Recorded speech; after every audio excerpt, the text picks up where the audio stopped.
নমস্কার বন্ধুরা, পাঁচমিশালি রান্নাঘরে আপনাদের সকলকে স্বাগত। আজকে আমি বানিয়ে দেখাবো ছানার মালাই চপ মিষ্টি রেসিপিটা খেতে দারুণ লাগে। এই মিষ্টি রেসিপিটা একদম মিষ্টির দোকানের মতো বানিয়ে নেওয়া, বাড়িতে খুবই সহজ। দেখে ভালো লাগলে অবশ্যই লাইক শেয়ার করবেন আর কমেন্ট করে জানাতে ভুলবেন না আপনাদের কেমন লাগলো। আজকে আমি রাখি পূর্ণিমা উপলক্ষে আজকের এই মিষ্টি রেসিপিটা আপনাদের বানিয়ে দেখাচ্ছি। দেখে ভালো লাগবে আশা করছি, সঙ্গে থাকুন। আজকে বানিয়ে দেখাবো মালাই চপ। নিয়েছি 500 ml দুধের ছানা, 1 গ্লাস লিকুইড দুধ গরম করে ফোটানোর পর ঠান্ডা করে নিয়েছি। এখানে 200 গ্রাম চিনি আর সাথে 5টা এলাচ নিয়েছি। মিল্ক পাউডার 4 টেবিল চামচ আর সামান্য পরিমাণ ময়দা নিয়েছি 1 টিস্পুন মতো। একটা প্লেটের মধ্যে ছানাটাকে ঢেলে ভালো করে একটু হাতে করে ম্যাশ করে নিতে হবে।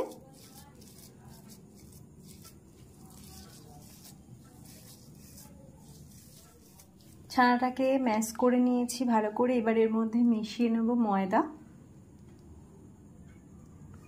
ময়দাটাকে খুব ভালো করে এর মধ্যে মিশিয়ে নিতে হবে।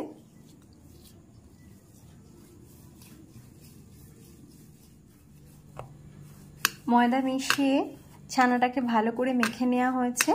এবার এখান থেকে একটা একটা করে চপগুলো বানিয়ে নিতে হবে।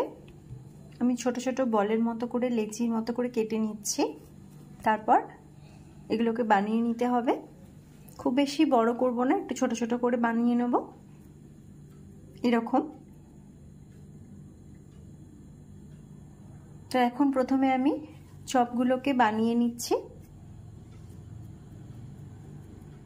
এবার একটা কড়াইয়ের মধ্যে আমি দিয়ে দিচ্ছি চিনি।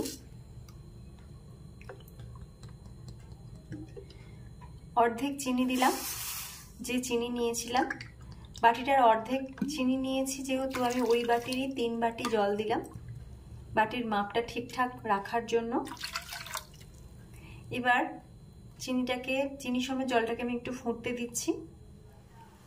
জলটা ফুটতে শুরু করেছে। এখন এর মধ্যে ছানার চপগুলো একটা একটা করে দিয়ে দেব। সিদ্ধ করার জন্য এটা দিতে হবে। 5 মিনিট মতো রাখবো। সবকটা ছানার চপ দিয়ে দিয়েছি।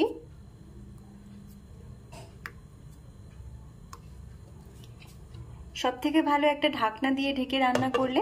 তো আমি এখানে একটা ঢাকনা দিয়ে হাই ফ্লেমে রেখেছি 5 মিনিট। আরো 10 মিনিট মতো রাখতে হবে এভাবেই। তবে এটাকে এভাবে একটু কড়াইয়ের চারপাশ দিয়ে ঝাঁকিয়ে নেওয়ার মতো করে একটু এভাবে নাড়িয়ে চাড়িয়ে নিলাম। ঢাকনাটা আমি আবার দিয়ে দিচ্ছি। আর ফ্লেমটাকে এখন আমি মিডিয়াম ফ্লেম করে নিলাম। এভাবে 10 মিনিট রাখছি। 10 মিনিট হয়ে গেছে, গ্যাসটা আমি অফ করে দিলাম। ছানার চপগুলোকে সিদ্ধ করে নিয়েছি। এবার জল ছেঁকে তুলে নিতে হবে।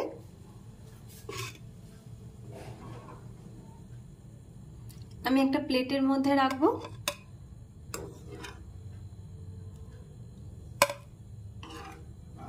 জল ছেঁকে ছানার চপগুলো আলাদা করে রেখে নেওয়ার পর কড়াইয়ের মধ্যে দিয়ে দিলাম লিকুইড দুধটা মালাই বানিয়ে নেওয়ার জন্য। এবার এখান থেকে দুধ গরম হয়ে গেলে একটু দুধ তুলে নিয়ে মিল্ক পাউডারটা গুলে নিতে হবে। এখন 2 হাতা গরম দুধ একটা বাটির মধ্যে তুলে নিতে হবে মিল্ক পাউডারটা গুলে নেওয়ার জন্য। আর এর মধ্যে দিয়ে দিচ্ছি এলাচ আর চিনিটা গলতে দিতে হবে। আর এলাচগুলোকে আমি ভেঙে নিয়েছি। এখানে গরম দুধের মধ্যে মিল্ক পাউডারটা দিয়ে মিশিয়ে নিচ্ছি। একটা চামচ দিয়ে ভালো করে গুলে নিতে হবে। এখন দুধের সাথে চিনিটা দেওয়ার পর চিনি গলে গিয়ে দুধটা ভালোভাবে ফুটছে। আর যে মিল্ক পাউডারটা দিয়ে আমি দুধ গুলে রেখেছিলাম, লিকুইড দুধের মধ্যে দিয়ে দিলাম মালাইটা ঘন করে নেওয়ার জন্য। এখন একটু ভালো করে নেড়েচেড়ে মালাইটাকে একটু ঘন করে নিতে হবে। এখন মালাইটা বানিয়ে নিয়েছি। এবার এর মধ্যে ছানার চপগুলো একটা একটা করে দিয়ে দিচ্ছি।